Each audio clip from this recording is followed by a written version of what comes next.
Bom dia, boa tarde, boa noite, boa madrugada para você que está me assistindo. Meu nome é Marlon Ricardo, eu sou advogado, criminalista e professor de Direito Penal. Eu estou aqui em Porto Xavier, Rio Grande do Sul, minha querida terra natal, tentando gravar um vídeo para você já fazem mais ou menos 2 horas, com uma visão bacana do Rio Uruguai, que é um rio fantástico, uma vista maravilhosa, mas os barcos e jet skis eles não me permitiram fazer. E a gente tem que saber quando pivotar em relação a alguma coisa e mudar de ideia. Então eu resolvi gravar aqui, vim pro meu carro escondidinho para gravar para vocês algumas coisas relacionadas às perspectivas que eu tenho para o ano de 2020. Perspectivas não apenas relacionadas ao mercado da advocacia criminal, mas principalmente em relação a skills, que eu acho que vocês têm que priorizar para o ano de 2020. Para começar, eu não estou aqui para falar para você, para te dar um caminho nesse momento, um caminho que vai ser o caminho correto, o caminho mágico, nem nada do tipo. Eu sou da opinião de que não existe caminho certo, caminho errado, tá? Tem o caminho que deu certo para mim, tem o caminho que você vai escolher. O que existe são caminhos. Aí você escolhe o seu caminho e você segue ele, sabendo, tendo a noção e a percepção de que, se por acaso você está seguindo num caminho e as coisas estão dando errado, você tem que ter a consciência de entender se as coisas estão dando errado porque vão dar errado, ou se as coisas estão dando errado por aquele preço que você paga para você conseguir alcançar o sucesso, tá? O sucesso ele não vem do além, ele não cai do céu na tua cabeça e você não vai alcançar ele no seu segundo dia de advocacia. Então você paga um preço por ele e esse preço é perrengue. Então você tem que ter essa capacidade para pivotar caso seja necessário e mudar o teu caminho. Tá? Isso é básico. Mas eu não estou aqui para te passar um caminho correto, um caminho lindo, maravilhoso, apenas para passar algumas perspectivas do que eu acho que são coisas importantes para o ano de 2020. Então, primeiro, para começar, 2019 para a advocacia criminal, pelo menos na visão que eu tenho, na bolha em que eu vivo, na bolha que eu convivo, e felizmente, graças a vocês, eu convivo numa bolha muito grande, porque eu consigo ter as minhas experiências, as experiências que vocês me passam também. Na nossa bolha, eu vejo que a advocacia criminal, ela foi muito boa em 2019. Nós tivemos problemas relacionados a alguns julgamentos, problemas relacionados a algumas situações, mas nós tivemos imensas vitórias, como, por exemplo, o fim da prisão em segunda instância, que são vitórias que têm que ser levadas em consideração e que têm que ser contadas, tá? Então, para mim, ao meu ver, a advocacia criminal no ano de 2019, ela foi muito boa. E nós fomos surpreendidos, não tão surpreendidos assim, mas bem no meio do recesso, é sacanagem, né? Com a entrada em vigor não, mas o aval do presidente da República em relação ao projeto anticrime do nosso ministro Sérgio Moro, do qual eu não vou falar com muitos detalhes para vocês aqui, eu vou deixar um vídeo específico para falar sobre o projeto anticrime, tá? Eu fiz uma live com o Dr. Thiago Purin, quando o projeto ainda era um projeto e tinha acabado de sair do Senado. Agora nós tivemos alguns vetos e nós temos algumas possibilidades de decisões importantes nos próximos dias a nível de STF. Então eu vou esperar um pouquinho, assim que eu retornar a Campo Grande, que acontece daqui a 2 semanas, eu vou organizar e gravar um vídeo para vocês, para trazer do jeito que eu gosto de fazer, de forma bem mastigada, alguns elementos importantes do pacote anticrime do ministro Sérgio Moro, que foi avalizado pelo presidente com poucos vetos. Mas o pacote anticrime, ele trouxe para o nosso direito penal brasileiro uma necessidade de que o advogado tenha uma capacidade negocial. Nós já tínhamos, eu sempre defendi que o advogado ele tem que ter uma capacidade negocial, ele tem que saber negociar, ele tem que saber dar informações quando essas informações são relevantes apenas e guardar informações quando as informações são importantes. Mas isso era restrito a um pequeno núcleo de advogados. Tá? A colaboração premiada está aí, já está aí faz muitos anos, mas ela era restrita a poucos advogados. Eu, particularmente, eu conheço, tirando eu acho que eu conheço 2 advogados ou 3 advogados no máximo, e olha que eu conheço advogado pra caramba, que já tenham atuado efetivamente em uma colaboração premiada. A gente conhece muita teoria, mas a prática efetivamente são poucas pessoas que têm acesso a isso, porque são poucos clientes que têm acesso a isso, são poucos casos que dão acesso a isso. Mas, quando o projeto, o pacote anticrime, ele vem e ele regulamenta a questão do acordo de não persecução penal, que não é uma novidade. O acordo de não persecução penal ele foi estipulado e praticamente imposto pelo Ministério Público há alguns anos atrás, ao meu ver de forma ilegal, inclusive, agora legal, mas antes completamente ilegal. que era a possibilidade de uma pessoa não vir a ser processada pelo Ministério Público. Então a questão do Ministério Público poder ou não poder dispor a respeito de uma ação penal fica mitigada em relação a esse acordo de não persecução penal. Ela não ser processada pelo Ministério Público em troca de algum benefício. Tá? Isso foi alargado pelo pacote anticrime, então hoje nós vamos ter isso em pelo menos crimes que podem ter essa possibilidade. Eu creio que são mais de 70%, mais de 60% dos crimes do Código Penal, tá? Não dos crimes praticados, mas dos tipos penais previstos no Código Penal. Eles são aptos a você ter a possibilidade de ter uma acordo de não persecução penal com o Ministério Público. Então, por isso, eu entendo que se você quer ser um criminalista de sucesso, a partir de agora, você tem que começar a raciocinar como Ministério Público. Tá? Isso já era, para mim já é uma skill, eu gosto muito desse pensamento via parte contrária desde muito tempo, mas agora vai ser muito importante que você tenha a capacidade de pensar como Ministério Público. O que significa isso, Marlon? Da onde que você tirou essa história de pensar como Ministério Público e por que você entende ser tão difícil? Porque eu acho que é muito difícil. Você pensar como órgão ministerial te exige, no mínimo, muita humildade. No mínimo dos mínimos, muita humildade. Por quê? Nós, enquanto advogados criminalistas, independente do tempo que você tenha na advocacia criminal, se você está na advocacia criminal, eu creio que é porque você goste de estar na advocacia criminal, nós acabamos por desenvolver ferramentas psíquicas que nos fazem enxergar as coisas de uma forma diferente. Então nós não temos conflitos com o Ministério Público, nós enxergamos as coisas de forma diferente. Você olha para um processo e você vê uma perspectiva defensiva naquele processo. E o Ministério Público, naturalmente, olha para aquele processo e ele vê uma perspectiva acusatória. Tá? Isso é natural, não tem o que se combater em relação a isso. Você achar que o Ministério Público vai ser imparcial, você achar que o Ministério Público não vai ter um viés acusatório, é uma ilusão. Não é uma questão ruim, ou que você possa chamar de horrível, como alguns chamam. É uma questão natural. O promotor, o policial, o agente de polícia, o delegado de polícia, eles acabam ficando acostumados em um meio, acostumados a ver coisas ruins que acontecem, pessoas que são horríveis. Tem gente que é ruim porque simplesmente pelo gosto de ser ruim, eles ficam acostumados a ver a situação e eles acabam sendo colocados numa dinâmica em que é melhor você criar uma casca em relação ao inocente do que você criar uma casca em relação ao culpado. Porque se o Ministério Público não fizer o trabalho dele direito, esse cara que ele ajudou a libertar, ele vai ser um perigo para a sociedade. Ele não está fazendo o trabalho dele libertando alguém que vai ser um perigo para a sociedade. Então o cara acaba desenvolvendo uma casca de pensar de forma inversa ao que nós pensamos. Em vez de pensar, mas e se esse cara for inocente, eles acabam pensando, e se esse cara for culpado? Claro que eu não estou generalizando, eu estou falando de uma perspectiva que eu vejo como a maioria dos promotores. Mas não são todos, claro. O ponto é, para você pensar como Ministério Público, você tem que questionar a sua visão como advogado de defesa. Então, quando você olhar para um processo, e eu posso dizer que nesse ano de 2009, que eu ofereci como um benefício de um dos treinamentos do Criminalistas de Sucesso, uma mentoria mais próxima, que quando eu era procurado por advogados, com processos, com teses, com alguma coisa do tipo, e eu questionava elementos dessas teses, como se o Ministério Público fosse, eu via a cara de surpresa nessas pessoas e muitas vezes a cara de discordância dessas pessoas em relação àquilo que eu estava falando. Porque como pode, Marlon, você dizer que aqui tem uma coisa mostrando que o meu cliente não é inocente, está tão claro a inocência dele? Está claro a inocência do teu cliente porque você é advogado de defesa. A inocência do teu cliente, ela só está clara para você porque você tem esse viés defensivo. Se você tivesse o viés acusatório, você veria aquela mesma situação, aquela mesma dinâmica, mas de uma forma diferente. Então esse exercício de humildade você vai ter que desenvolver como base para você ser um bom advogado criminalista.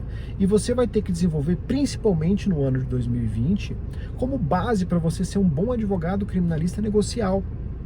Porque você vai ter que olhar para o seu processo, olhar para o seu cliente e você enxergar naquele processo e naquela situação todas ou quase todas. Se você conseguir fazer isso com todas, ótimo, mas se você não conseguir, quase todas as possibilidades que existem para o seu cliente ser condenado.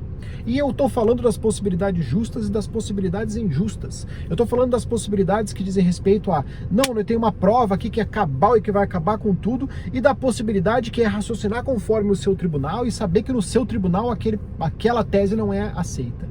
Saber que no seu tribunal eles não têm aquela mesma visão. Saber que aquele promotor não tem aquela mesma visão. Saber que aquele juiz, ele pensa de maneira diferente. Então você vai ter que desenvolver essa capacidade de entender o outro lado para que você possa agir desse lado aqui. Porque senão, você não vai saber quando vai ser interessante você fazer um acordo de não persecução penal, por exemplo.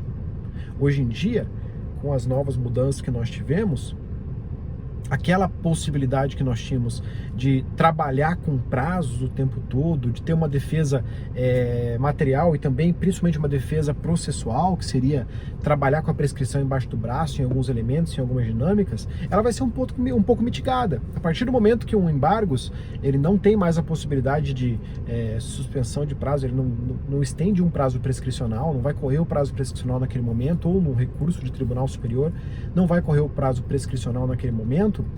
A nossa possibilidade de prescrição, ela se restringe à primeira e segunda instância, e sem contar os embargos. Então é um complicador. Ainda se torna possível, o nosso sistema judiciário ele é lento e é excessivamente burocrático, mas eles estão tentando mitigar essa lógica da prescrição. Então você para de trabalhar com a prescrição debaixo do braço e começa a trabalhar apenas com a questão material do processo. E trabalhando com a questão material do processo, você tem que olhar para o processo com viés diferente para você ter a noção do caminho que você vai colocar. Eu costumo dizer, e eu digo desde sempre, a advocacia, e não vale só para a advocacia criminal, a advocacia em si, ela é um jogo de xadrez. Então você tem que jogar uma peça pensando em 3, 4, 5 jogadas que vão acontecer posteriormente à peça que você lançou. Então você não vai colocar uma prova em algum momento, se nesse momento essa prova ela pode gerar algum problema para o seu cliente. Vou te dar um exemplo.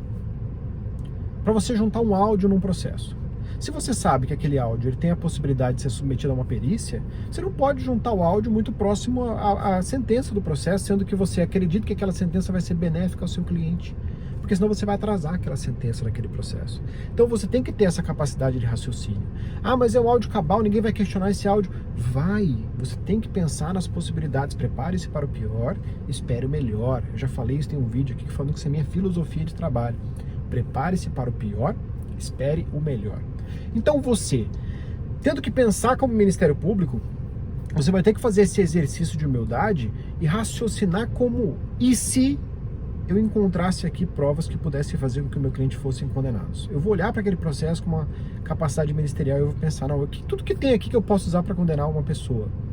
Aí depois você vai passar para um segundo passo, que é olhar para a questão judicial. Então você vai olhar para o juiz, vai olhar para o desembargador, vai olhar para o ministro e vai pensar, mas e se eu quisesse condenar esse cara? O que eu poderia pegar de rabo aqui para poder condenar esse cara ou manter essa condenação?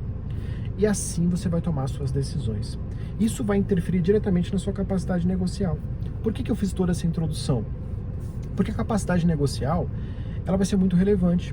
Então você ter a capacidade de entender o quanto aquela coisa que você tem guardada, ela é importante de ser usada naquele momento ou não, vai ser o diferencial em relação à realização de um acordo de não persecução penal interessante para o seu cliente ou não, tá? A gente vai ter uma discussão futura em relação a se esse acordo de não persecução penal vai ser um direito subjetivo do réu ou não vai ser um direito subjetivo do réu. Eu acredito que isso futuramente vai acabar se tornando um direito subjetivo do réu, para não deixar na mão do promotor decidir qual que é que tem que fazer acordo e qual que não tem que fazer, mas isso é um momento posterior. Mas é uma briga de agora, que a gente já pode começar a tê-la nesse momento. Mas fundamental vai ser a gente pegar aquele processo, aquele inquérito, aquela investigação, aquele início, aquela base e saber o que pode sair dali, para você ter uma noção de que tipo de acordo de não persecução penal você pode fazer. Com base nisso, vem a segunda skill que eu acho que vai ser extremamente relevante. Então a primeira skill é a capacidade negocial, que traz aí uma sub-skill, que é a capacidade que tem de você se colocar no local do órgão ministerial. A segunda skill, ela vem basicamente da sua capacidade de fazer a investigação defensiva. Essa também não é novidade, tá? A investigação defensiva está aí, ela tem que existir, mas a investigação defensiva, ela tem sido pouco utilizada pela maioria dos advogados, pelo menos na bolha. Como eu já disse, eu tenho a felicidade de ter uma bolha gigante graças a vocês, mas ela tem sido pouco utilizada pelos advogados. Eu não vejo advogados filmando audiências, eu não vejo advogado gravando audiência, eu não vejo advogado fazendo oitiva de testemunha no escritório. E eu acredito que isso seja uma skill fantástica para você desenvolver, e você, tendo em vista de que as pessoas não estão usando, vocês terem a capacidade de realizar uma boa investigação defensiva. E para isso você tem que ir lá ler as normas que a OAB impõe em relação a isso, para você ter uma noção de até onde você pode ir. Eu sempre digo que você tem que saber exatamente até onde você pode ir, até onde a autoridade pode ir, para que você possa tomar as melhores decisões. Então você tem que conhecer seus direitos e as suas obrigações, e os direitos e obrigações da autoridade que ali está. Mas quando a gente fala de investigação defensiva, a gente está falando de você não esperar e não simplesmente sentar e achar que o princípio do indúbio pro réu é um princípio absoluto, e de que o STF considera absoluto, e de que o mundo considera absoluto, e a Corte Americana considera absoluto, e ele deveria ser absoluto, mas ele não é. Ele não é absoluto. Na prática, ele não é absoluto. Ao contrário, ele é extremamente mitigado. Então, se você não se mexer e não começar a buscar provas a favor do seu cliente, contando que ao final não vão ter provas contrárias, você vai estar dando um tiro no pé do seu próprio cliente.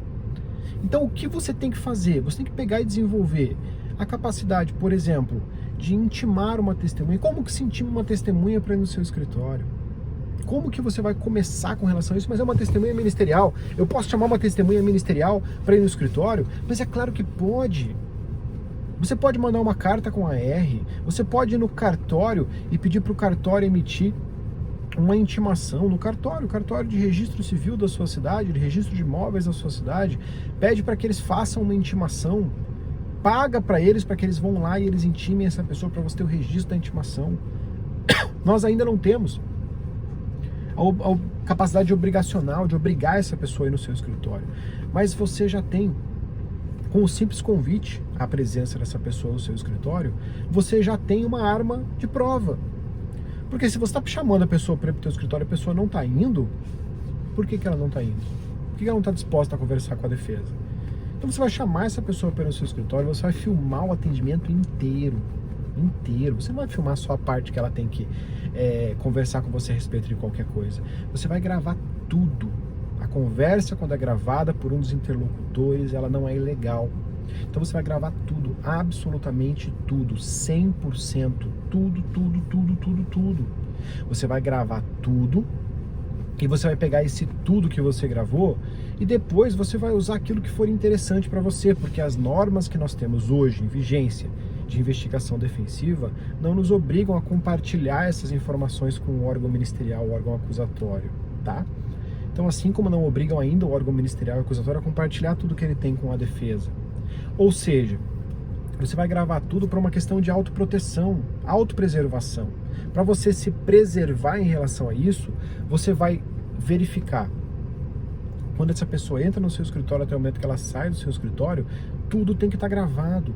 Porque se por acaso ela vier e alegar futuramente que não, que você a coagiu, que não, que você a ameaçou, que não, que você prometeu pagamento, que não, que você fez uma pressão, tudo isso você vai mitigar e você vai acabar com esse tipo de prova e pode eliminar com o depoimento de uma testemunha e pode fazer alguém ser preso por falso testemunho, simplesmente gravando tudo.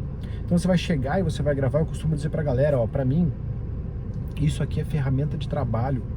Não é só um enfeite, não é só um gadget, é uma ferramenta de trabalho. Você pega com um botãozinho e você começa a gravar quando a pessoa chega e ela não está nem sabendo que você está gravando, você não tem obrigação nem ética, nem nada, nem legal de informar que ela está sendo gravada.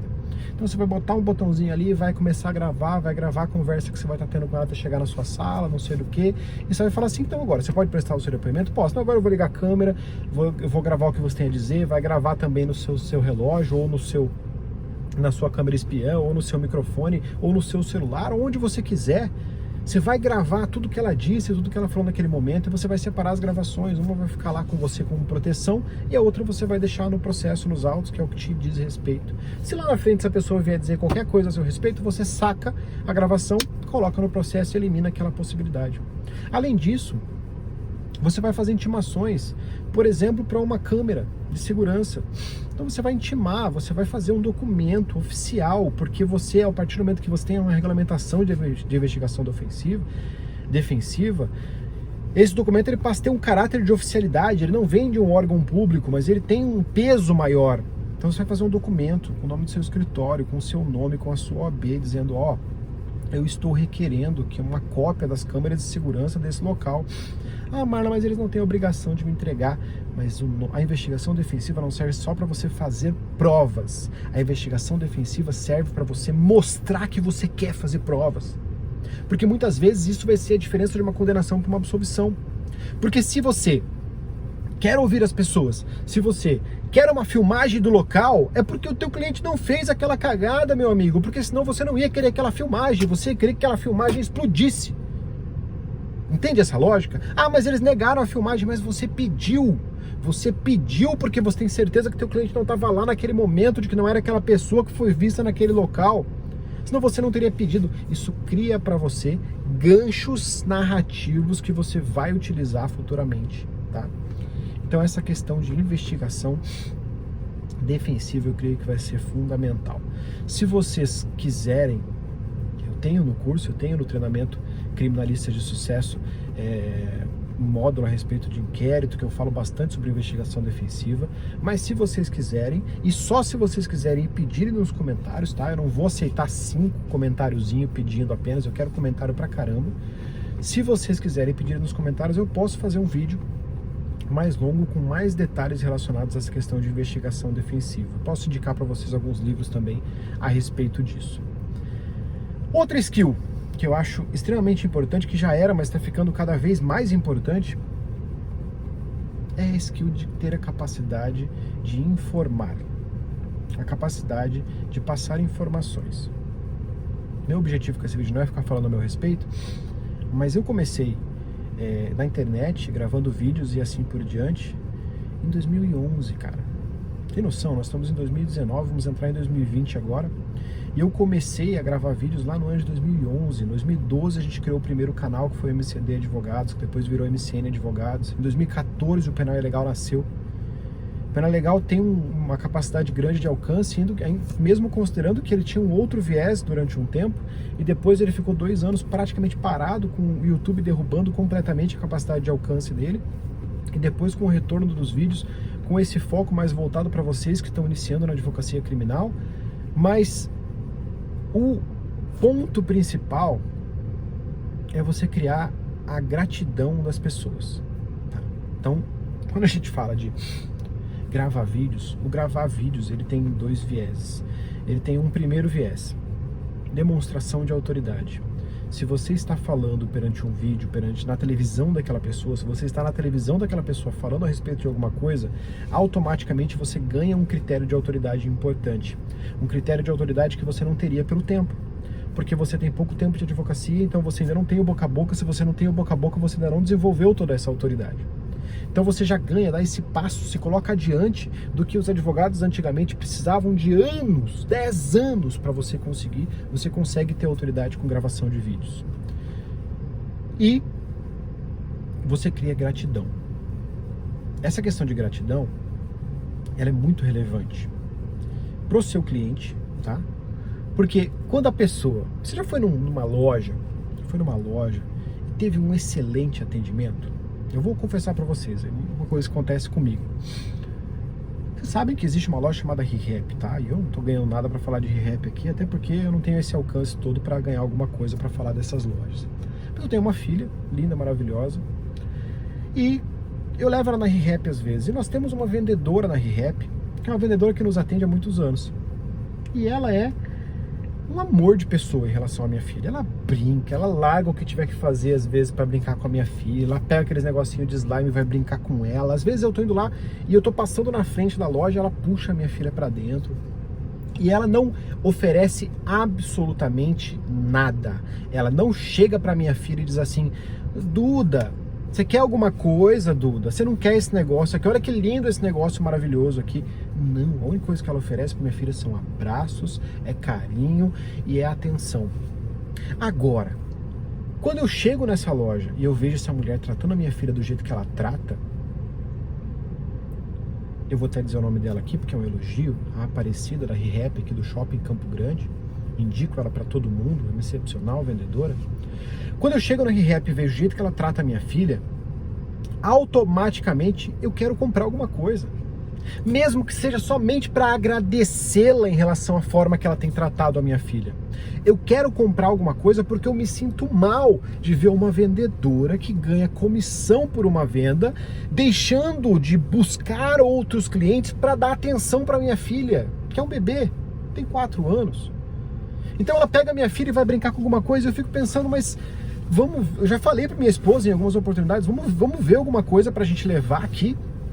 Porque não dá pra gente sair daqui, ela perdeu meia hora brincando com a minha filha e a gente não vai levar nada. Não é justo.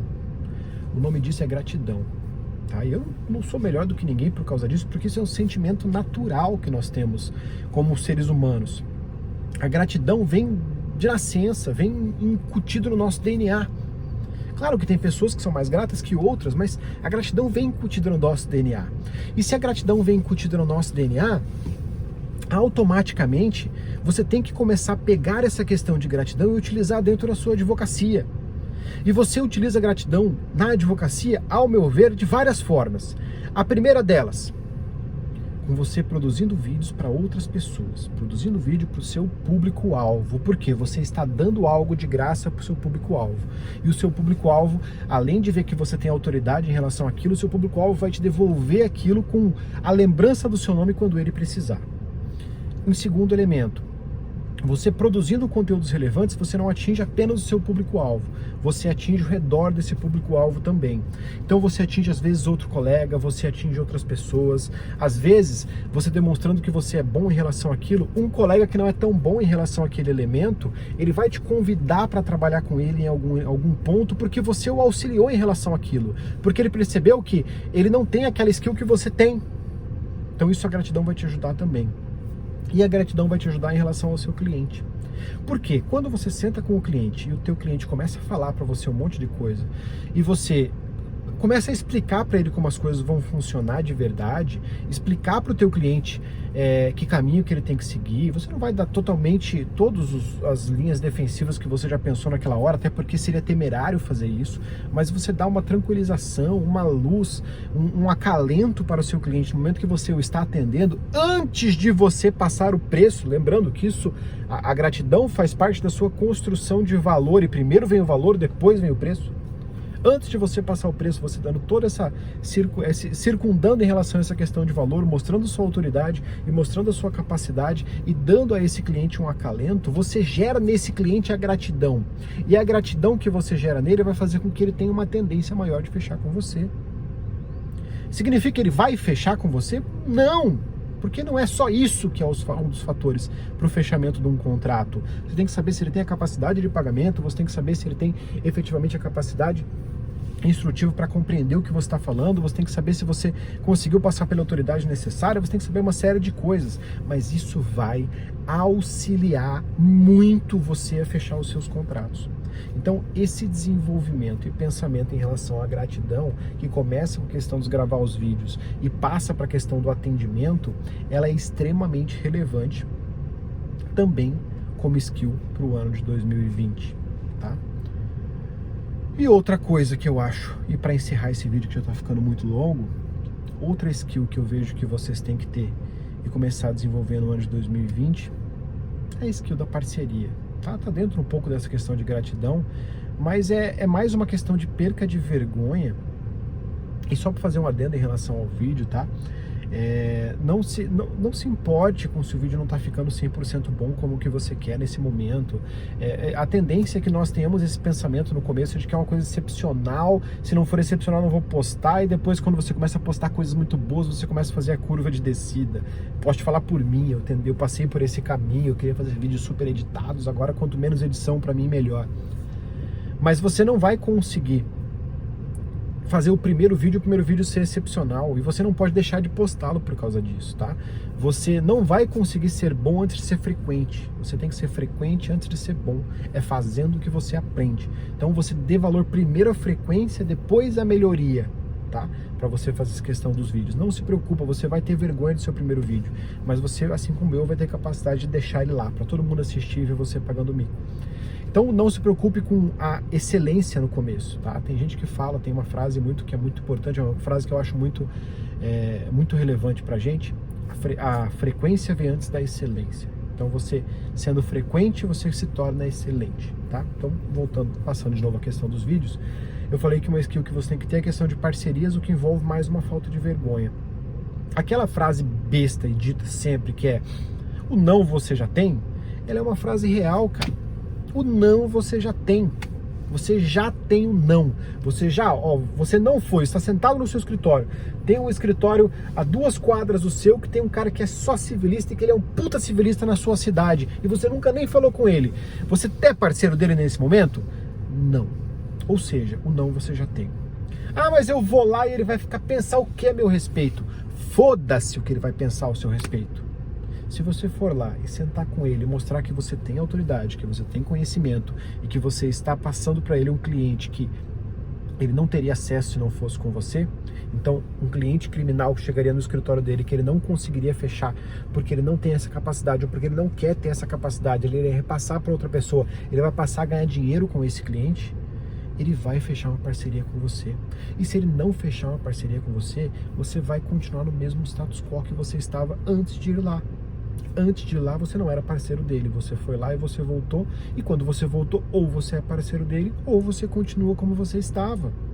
Você não perdeu nada, você deixou de ganhar apenas. Então para com essa visão de o que ele vai pensar a meu respeito, o que ele não vai pensar. Cara, eu vou te ser bem sincero, quando eu comecei a gravar vídeo pra internet, não tinha um ser humano que me dissesse que isso era legal. Não tinha um ser humano que me dissesse que isso era legal. Todos os meus professores, pessoas que eu admirava, chegavam e me falavam, putz, Marlon, academicamente isso não serve pra nada. Você fazer paródia, pensando em concurseiro, tentando facilitar um pouco o aprendizado, isso não vai te acrescentar nada na sua vida. Para com isso. Sai dessa vida, para de fazer vídeo, vai se preocupar com outra coisa. Eu ouço isso desde 2014, eu ouvi isso por muito tempo. Então você achar que outras pessoas vão fazer por você aquilo que precisa ser feito é um erro gigantesco. Outras pessoas, elas têm medo do novo e você é um novo. Então é você que vai trazer a novidade para aquele escritório. É você que vai chegar naquele cara e vai dizer, olha, eu vou te trazer uma possibilidade que você não tem acesso ainda, eu vou te dar dinheiro que você não tem. E você, para fazer isso, precisa apenas que esse cliente venha falar comigo com a autoridade que você vai passar. O resto, tudo é comigo. Só precisa dizer para ele que eu sou bom e mandar ele para mim, que quando ele sentar na minha frente, eu vou fechar o contrato, você vai ganhar 50, 60, 80, 90, 100, 10, 20, 30% disso, e eu vou fazer um excepcional trabalho, o cliente vai ficar feliz com você e vai ficar feliz comigo. Esse tipo de vergonha você tem que perder. Eu recebo essa pergunta toda sexta-feira, nem sempre eu consigo responder essa pergunta para não ficar muito repetitivo, mas Marlon, eu sou advogado, eu moro no interior e aqui tem muitos advogados de renome. Tem um advogado de renome que cuida de outra matéria, o que eu faço? Levanta sua bunda na cadeira, marca, valorize o tempo daquela pessoa, valorize o tempo das pessoas, tá? Valorize o tempo das pessoas, as pessoas não têm o mesmo tempo que você, e se você valorizar o tempo de alguém, você o está respeitando, e o respeito é a base para você conseguir uma boa parceria. Então você, valorizando o tempo daquela pessoa, você vai sentar, você vai marcar e você vai apresentar para ela sem enrolação uma proposta coerente, você tem grandes chances de você conseguir fechar uma parceria. A parceria também para você vai te dar um cliente que você não tinha acesso.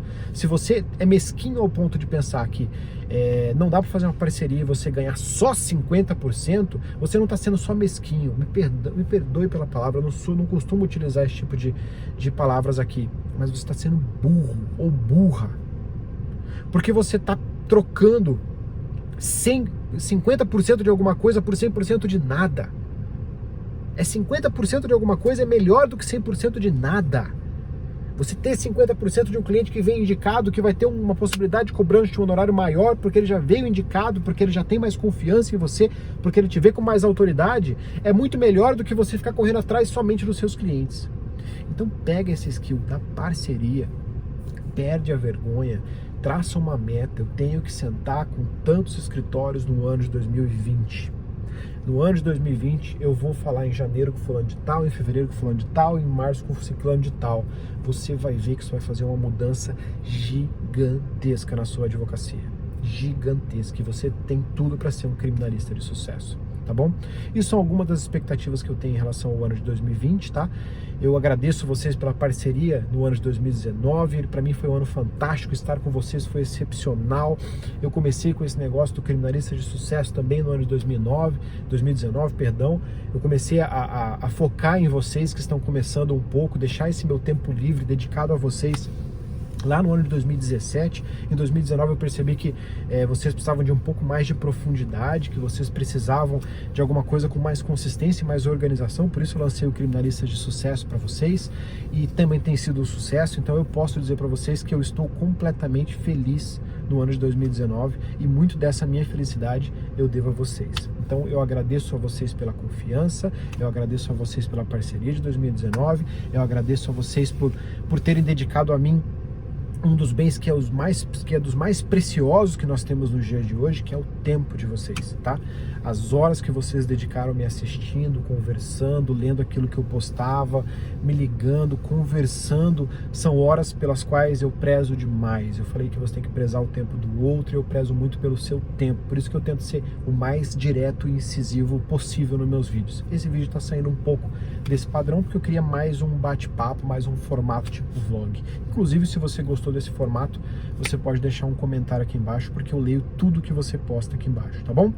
Muito obrigado, o 2019 foi fantástico e 2020 vai ser maravilhoso para todo mundo e eu vou continuar aqui com vocês à disposição para o que vocês precisarem, beleza?